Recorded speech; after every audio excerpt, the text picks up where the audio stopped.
Yusuf müəllim, bir ara dəb düşdü, hamı evi ilə, mülkü ilə, var dövləti ilə gündəmdə oldu. İndi qorxurlar. Mən vaxtı ilə ehtiyac üzrə bu sənətə gəlmişəm. Biz 10 uşaq olmuşuq, atam sürücü olub, anam da evlər qadın olub. Çox çətin yaşamışıq. Və mən qarşıma məqsəd qoydum.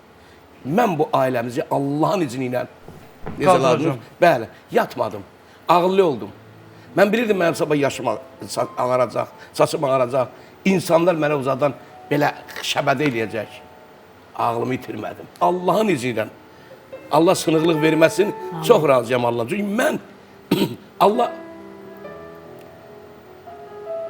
nə bilim, nə deyim?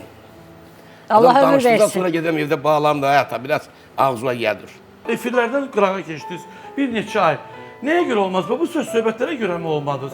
Və bildiyimə görə ailəmiz də sizə bir çox efirlərə çıxmağa da ehtiyac yoxdur. Ailəm yox, bağlarım. Bağlarımız, ailəmizdə bağlarım. Kənanım, tərlanım. Dedim, ata bizim də ətrafımız var.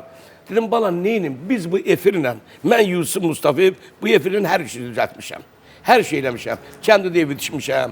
Burada bacı qardaşlar hamısını yerib eləmişəm. Bu efirlə, qurban olun, mən o efir var ha, o görünür ha. Ona mən ömrü boyu mən borcum. Sadəcə olaraq bu son dövrdəki, biraz sən demişsən, böyürdə məsələn, gəldə mənim evimi çəkdilər. Mənim də bir evim var da. Allah bir evim var. Bir olması 2 olsun. Ben 10 bacı qardaşı bizim hərəmizin bir evi olmalıdır da. Mən nətər o qalem vacil sürəm, mənim qardaşım kıvartan qalsın, bacım kıvartan qalsın, övladım kıvartan qalsın. Nətər onu sürəm, onda mən nə qeyrət olar məndə. Durub başqalar deyir ki, mən falan yerə getdim, nə bilim, hara getdim, Amerikaya getdim. Nə qədər xərcdim, deyir, 50 min, 30 min, 40 min. Ailəm, mən deyir, sən də get dedim, mənim nə işim var qardaş, mən kasıb balasıyam.